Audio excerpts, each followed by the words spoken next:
ಸಾಕಷ್ಟು ಸಮಸ್ಯೆಗಳು, ಮೂಲಭೂತ ಸಮಸ್ಯೆಗಳಿದ್ರು ಕೂಡ ಇತ್ತ ಕಡೆ ಆಡಳಿತ ಪಕ್ಷದವರು ಗಮನ ಹರಿಸದೆ ಬರೀ ತಮ್ಮ ರಾಜಕೀಯ ಸ್ವಾರ್ಥಕ್ಕಾಗಿಯೇ ತಾವುಗಳು ಬೆಳವಣಿಗೆ ಸಲುವಾಗಿ ಒಂದು ತಾಲೂಕಿನಲ್ಲಿ ಚರ್ಚೆಗಳನ್ನು ಮಾಡ್ತಾ ಇದ್ದಾರೆ ವಿನಃ ಸಾರ್ವಜನಿಕರ ಅಭಿವೃದ್ಧಿಗಾಗಿ ಯಾವುದೇ ರೀತಿಯಾದ ಪ್ರತಿಕ್ರಿಯೆ ನೀಡ್ತಾ ಇಲ್ಲ ಅಂತ ಕೂಡ ಸಾರ್ವಜನಿಕರಲ್ಲಿ ಇದು ಈಗ ಅವರು KKRTC ಚೇರ್ಮನ್ ಆಗಿರ್ಬೋದು, KKRTC ಚೇರ್ಮನ್ ಆಗಿ ನಾನು ಪ್ರೋಟೋಕಾಲಲ್ಲಿ ಬರ್ತೀನಿ ಅಂತ ಹೇಳಿ ದಿಮಾಕಲ್ಲಿ ಅವ್ರು ಇರ್ಬೋದು. ಆದರೆ ಶಾಸಕರದ್ದು ಅವ್ರದ್ದಾದೊಂದು ಇತಿಮಿತಿಯಲ್ಲಿ ಅವರೇ ಕೆಲಸ ಮಾಡಬೇಕು. ಮಾಡ್ತಾರೆ, ಇವರು ಕರೆಕ್ಟಾಗಿ ಕೆಲಸ ಮಾಡಿಲ್ಲ, ಸಸ್ಪೆಂಡ್ ರಿಕಮೆಂಡ್ ಮಾಡ್ತಾರೆ DC ಅವರು ಒಂದು ಚೀಫ್ ಆಫೀಸರ್ನ. ಅವನ್ನ ಕೈ ಬಿಡಿ ಅಂತ ಹೇಳಿ ಶಾಸಕರು ಪತ್ರ ಬರೆದು ಪುನಃ ಅವನಿಗೆ ಅಬ್ಸರ್ವರ್ ಪೋಸ್ಟಿಂಗ್ ಮಾಡ್ತಾರೆ. ಸರ್ಕಾರಿ ಆಸ್ಪತ್ರೆ ಕೂಡ ಭಾಳಷ್ಟು ಒಂದು ಹಗರಣ ಇದೆ ಅದರಲ್ಲೂ ಕೂಡ. ಅದು ಕೂಡ ಲೈನ್ಮೆನ್ಗಳಾಗಿರ್ಬೋದು ಅಥವಾ ಯಾರೋ SO ಆಗಿರ್ಬೋದು, ರೈತರ ಹತ್ರ ನಾನು ರೈತರಿಗೆ ವಿನಂತಿ ಮಾಡ್ತೀನಿ, ಯಾರಾದರೂ ನಿಮ್ಮ ಹತ್ರ ದುಡ್ಡು ಕೇಳಿದ್ರೆ ನೇರವಾಗಿ ನನಗೆ ಕರೆ ಮಾಡಿರಿ. ಯಾಕಂದ್ರೆ ಜಸ್ಕಾಂ ಇಲಾಖೆ ಶೀಘ್ರದಲ್ಲೇ ಬಗೆಹರಿಸ್ತಕ್ಕಂಥ ಇಲಾಖೆ. ಈ ಇಲಾಖೆಯಲ್ಲಿ ಈ ಥರ ಅವ್ಯವಹಾರ ನಡೆದಿರೋದು ಕಂಡುಬಂದಿದೆ ನನಗೆ. ಮುಂಬರ್ತಿಗಳಿಂದ ಏನು ಕಾಂಗ್ರೆಸ್ ನಾಯಕರ ಮಧ್ಯೆ ನಡೀತಿರುವಂತಹ ಒಂದು ಸುದ್ದಿಗೋಷ್ಠಿಯ ಚಟಾಪಟಿಯನ್ನ ತಾಲೂಕಿನ ಜನತೆ ಏನೋ ಬೇಸತ್ತು ಹೋಗಿದ್ದಾರೆ. ಕಾರಣ ಏನಪ್ಪಾ ಅಂದ್ರೆ, ನನಗೆ ಟಿಕೆಟ್ ಬೇಕು ಅಂತ ಇವರಿಗೆ ಟಿಕೆಟ್ ಬೇಕು ಅಂತ ಅವರು, ಇದರ ಮಧ್ಯೆ ಬೆಂಬಲಿಗರು ಕೂಡ ನಮ್ಮ ನಾಯಕರಿಗೆ ನೀವು ಅದು ಅಂದ್ರಿ, ನೀವು ಇದು ಅಂದ್ರಿ, ಇದೇ ರೀತಿ ಹಲವಾರು ವಿಷಯಗಳ ಕುರಿತು ಸಾಕಷ್ಟು ಪ್ರತಿದಿನ ಅಂದ್ರೆ ನೀವು ನೋಡ್ತಾ ಇರ್ಬೋದು, ದಿನನಿತ್ಯ ಏನಂದ್ರೆ ಪ್ರೆಸ್ ಬಿಟ್ಟುಗಳೇ ಒಂದು ಸಂತೆ ಆದಂತೆ ಆಗಿದೆ.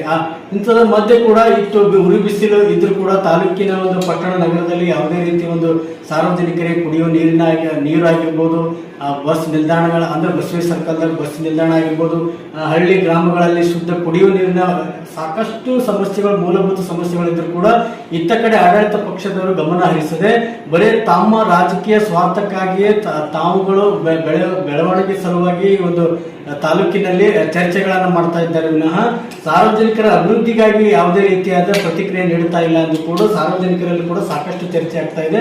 ಅದೇ ರೀತಿಯಾಗಿ ಇವತ್ತು ಅಫಜಲ್ಪುರ ತಾಲೂಕಿನ ವಿರೋಧ ಪಕ್ಷದ ನಾಯಕರಾದ ಯುವ ನಾಯಕರಾದ ನಿತಿನ್ ವಿ ಗುತ್ತೇದಾರ್ ಅವರು ಕೂಡ ಈ ಒಂದು ವಿಷಯಕ್ಕೆ ಸಂಬಂಧಿಸಿದಂತೆ ಮತ್ತು ಕಾಂಗ್ರೆಸ್ ಆಡಳಿತದ ಒಂದು ವೈಖರಿ ಬಗ್ಗೆ ಕೂಡ ಇವತ್ತು ನಮ್ಮ ಜೊತೆ ಮಾತನಾಡೋದಕ್ಕಿದ್ದಾರೆ ಮತ್ತು ಇವರು ಏನು ಹೇಳ್ತಾರೆ ಅನ್ನೋದನ್ನು ಕೇಳೋಣ.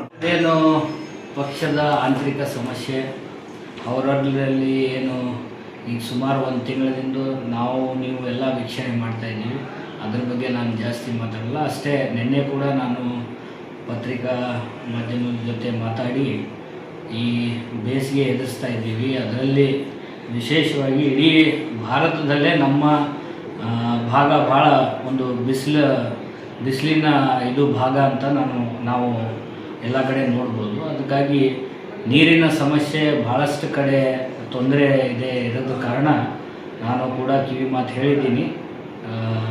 ನೀರಿನ ಸಮಸ್ಯೆ ಬಗೆಹರಿಸೋಕ್ಕೆ ತಾವು ಗಮನ ಕೊಡಿ. ಮತ್ತು ತಮಗಂತೂ ಗೊತ್ತಿದ್ದ ವಿಷಯ, ಯಾಕಂದರೆ ಈಗ ನೋಡಿದ್ದೀರಿ ತಾವು ತಮ್ಮ ಮಾಧ್ಯಮದ ಮುಖಾಂತರ ಕೂಡ ನಾವು ನೋಡಿದ್ದೀವಿ, ಈ ಡಿವೈಡರ್ ಆಗಿರ್ಬೋದು, ಬೇರೆ ಯಾವುದೇ ಕಾಮಗಾರಿ ಆಗಿರ್ಬೋದು, ಸಾಕಷ್ಟು ಕಳಪೆ ಕಾಮಗಾರಿ ನಮ್ಮ ಅಫಜಲ್ಪುರ ತಾಲೂಕಿನಲ್ಲಿ ಆಗ್ತಾಯಿದೆ.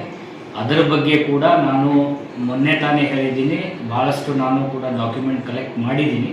ಮುಂಬರ್ತಕ್ಕಂಥ ದಿನಗಳಲ್ಲಿ ಇವರ ಒಂದು ಆಡಳಿತ ವೈಫಲ್ಯ ಮತ್ತು ಈ ಏನು ತಾಲೂಕದಲ್ಲಿ ಹಗರಣ ನಡೀತಾ ಇದೆ ಅದೆಲ್ಲ ಬಿಚ್ಚಿಡ್ತೀನಿ ಅಂತಕ್ಕಂಥ ಮಾತನ್ನು.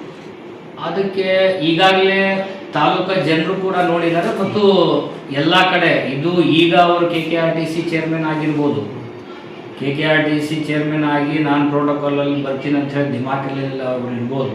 ಆದರೆ ಶಾಸಕರದ್ದು ಅವ್ರದ್ದಾದೊಂದು ಇತಿಮಿತಿಯಲ್ಲಿ ಅವರೇ ಕೆಲಸ ಮಾಡಬೇಕು.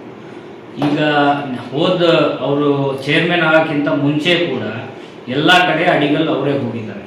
ನಮ್ಮ ಪಕ್ಷದ ಮುಖಂಡರು ಕೂಡ ಪ್ರೆಸ್ ಮೀಟ್ ಮಾಡಿ ಹೇಳಿದ್ದಾರೆ, ನಾನು ಕೂಡ ಹೇಳಿದ್ದೀನಿ. ಆದರೆ DC-ಗೂ ದೂರ ಕೊಟ್ಟಿದ್ದಾರೆ. DC-ಗೆ ದೂರ ಕೊಟ್ಟರೂ ಕೂಡ ಯಾವುದೇ ಕ್ರಮ ಜರುಗಿಲ್ಲ.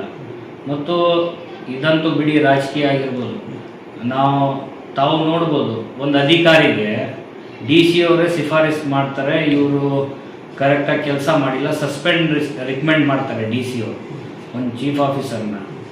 ಅವನ್ನ ಕೈ ಬಿಡಿ ಅಂತ ಹೇಳಿ ಶಾಸಕರು ಪತ್ರ ಬರೆದು ಪುನಃ ಅವನಿಗೆ ಅಬ್ಸರ್ವರ್ ಪೋಸ್ಟಿಂಗ್ ಮಾಡ್ತಾರೆ. ಯಾವ ನಿಟ್ಟಿನಲ್ಲಿ ಇವ್ರು ಹೋಗ್ತಾ ಇದ್ದಾರೆ ನನಗೆ ಅರ್ಥ ಆಗ್ತಾ ಇಲ್ಲ.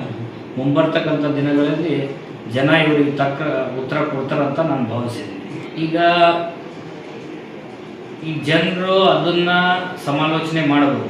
ವೈದ್ಯರದು ಈಗಾಗಲೇ ಸರ್ಕಾರಿ ಆಸ್ಪತ್ರೆ ತಾವು ನೋಡಿರಿ, ಈಗ ಯಾವ ರೀತಿ ನೀವು ಹೇಳಿದ್ರಿ ಏನಪ್ಪ ಅಂದರೆ ಶಾಸಕರಿದ್ದಾರೆ, ಅವ್ರ ಪುತ್ರನೇ ಆಡಳಿತ ಮಾಡ್ತಾ ಇದ್ದಾರೆ ಅಂತ. ಆ ಸರ್ಕಾರಿ ಆಸ್ಪತ್ರೆ ಕೂಡ ಭಾಳಷ್ಟು ಒಂದು ಹಗರಣ ಇದೆ ಅದರಲ್ಲೂ ಕೂಡ. ಅದು ಕೂಡ ಬಹುತೇಕ ನನಗನ್ಸುತ್ತೆ ಒಂದು ಕೋವಿಡ್ ಟೈಮಲ್ಲೂ ಕೂಡ ಅಲ್ಲಿಂದ ಆಕ್ಸಿಜನ್ ಬೇರೆ ಖಾಸಗಿ ಆಸ್ಪತ್ರೆಗೆ ಶಿಫ್ಟ್ ಆಗಿತ್ತಂತಕ್ಕಂಥದ್ದು ಕೂಡ ನಾವು ನೀವು ಕೂಡ ನೋಡಿದ್ದೀವಿ. ಅದೆಲ್ಲ ತನಿಖೆ ಆಗಬೇಕು, ಅವಾಗೂ ಕೂಡ ನಾವು ಹೇಳಿದ್ದೀವಿ. ಮತ್ತು ಈಗ ಹಾಸ್ಪಿಟಲ್ಗಾಗಂತ ಅದರದ್ದಾದ ಒಂದು ಮೇಂಟೆನೆನ್ಸ್ ಬರುತ್ತೆ. ಆ ಮೇಂಟೆನೆನ್ಸ್ ದುಡ್ಡು ಎಲ್ಲಿ ಹೋಯಿತು, ಏನು ಮಾಡ್ತಾ ಇದ್ದಾರೆ, ಇದ್ರ ಬಗ್ಗೆ ಎಲ್ಲನೂ ಕೂಡ ನಾನು ಸವಿಸ್ತರವಾಗಿ ಮುಂಬರ್ತಕ್ಕಂಥ ದಿನಗಳಲ್ಲಿ, ಅದು ಮಾತ್ರ ಸತ್ಯ, ಎಲ್ಲ ಅಧಿಕಾರಿಗಳು ಅವ್ರ ಕೈಗೊಂಬೆಯಾಗಿ ಕೆಲಸ ಮಾಡ್ತಾ ಇದ್ದಾರೆ ಅಂತಕ್ಕಂಥದ್ದು ನಾ ಹೇಳಲ್ಲ.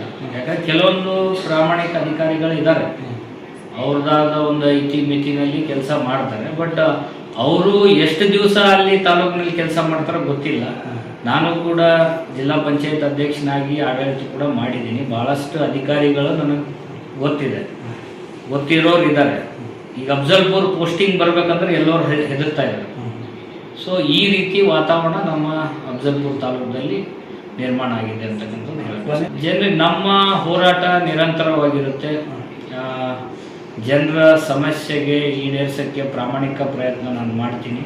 ಮತ್ತು ಪ್ರತಿದಿನ ನಾನು ತಾಲೂಕಿನಲ್ಲಿ ತಿರುಗಾಡ್ತಾ ಇದ್ದೀನಿ. ನಾನೇನು ಆವಾಗ ಕೂಡ ಚುನಾವಣೆ ನಿಂತಾಗ ಕೂಡ ನಾನು ಹೇಳಿದ್ದೆ, ಚುನಾವಣೆ ತೀರ್ಪು ಏನು ಬರ್ತದೋ ಗೊತ್ತಿಲ್ಲ, ಚುನಾವಣೆ ರಿಸಲ್ಟ್ ಬಂದು ಮರುದಿನವೇ ನಾನು ಕ್ಷೇತ್ರದಲ್ಲಿ ಇರ್ತೀನಿ ಅಂತಕ್ಕಂಥ ಮಾತು ಹೇಳಿದ್ದೆ. ಆ ರೀತಿಯಲ್ಲೇ ನಾನು ನಡ್ಕೊಂಡು ಹೋಗ್ತಾ ಇದ್ದೀನಿ. ಮತ್ತು ಯಾರಿಗೆ ಅನ್ಯಾಯ ಆಗಿದೆ ಅವರಿಗೆ ನ್ಯಾಯ ಕೊಡಿಸ್ತಕ್ಕಂಥದ್ದು ಕೆಲಸ ಕೂಡ ನಾನು ಮಾಡ್ತಾ ಇದ್ದೀನಿ. ಕುಡಿಯೋ ನೀರಿನ ಸಮಸ್ಯೆ ಅಷ್ಟೇ ಅಲ್ಲದೆ ನಾನು ದಿನನಿತ್ಯ ನನಗೆ ಕರೆ ಬರ್ತಾವೆ. ಏನಪ್ಪ ಅಂದರೆ ನಮ್ಮದು ಟಿ ಸಿದು ಪ್ರಾಬ್ಲಮ್ ಆಗಿದ್ದು ಭಾಳಷ್ಟು ಕರೆಗಳು ಬರ್ತಾವೆ ನನಗೆ. ಈಗ 25 ಟಿ ಸಿ ಲೋಡ್ ಆಗಿರ್ಬೋದು, 63 ಟಿ ಸಿ ಲೋಡ್ ಆಗಿರ್ಬೋದು, ಅಥವಾ 100 ಟಿ ಸಿ ಇದ್ದಲ್ಲೂ ಕೂಡ ಆ ಟಿ ಸಿನೇ ಕೆಲಸ ಮಾಡ್ತಾ ಇರಲ್ಲ. ಅದು ಆ ಟಿ ಸಿದ ಬಗ್ಗೆ ಹೋಗಿ AWಗೆ ಮತ್ತು ಅಲ್ಲಿ ಸಂಬಂಧಪಟ್ಟ SO ಕೊಟ್ಟರೂ ಕೂಡ ಶೀಘ್ರದಲ್ಲಿ ಅದನ್ನು ಅವ್ರಿಗೆ ವ್ಯವಸ್ಥೆ ಮಾಡ್ಲಿಕ್ಕೆ ಈ ಅಧಿಕಾರಿಗಳ ಕೈಯಲ್ಲಿ ಆಗ್ತಾ ಇಲ್ಲ. ಅದಕ್ಕಾಗಿ ನಾನು ಈ ಸಂದರ್ಭದಲ್ಲಿ ಆಗ್ರಹ ಮಾಡ್ತೀನಿ, ಈ ವಿಶೇಷವಾಗಿ ಈ ಟಿ ಸಿಗಳ ಬಗ್ಗೆನೇ ಸಭೆ ತಗೋಬೇಕು ಶಾಸಕರು.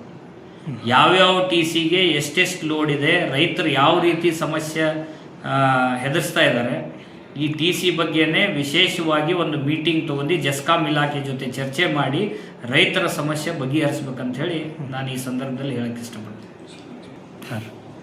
ಈ ಲೈನ್ಮೆನ್ಗಳಾಗಿರ್ಬೋದು ಅಥವಾ ಯಾರೋ SO ಆಗಿರ್ಬೋದು, ರೈತರ ಹತ್ರ ನಾನು ರೈತರಿಗೆ ವಿನಂತಿ ಮಾಡ್ತೀನಿ, ಯಾರಾದರೂ ನಿಮ್ಮ ಹತ್ರ ದುಡ್ಡು ಕೇಳಿದ್ರೆ ನೇರವಾಗಿ ನನಗೆ ಕರೆ ಮಾಡಿರಿ. ಯಾಕಂದ್ರೆ ಜೆಸ್ಕಾಂ ಇಲಾಖೆ ಶೀಘ್ರದಲ್ಲೇ ಬಗೆಹರಿಸ್ತಕ್ಕಂಥ ಇಲಾಖೆ.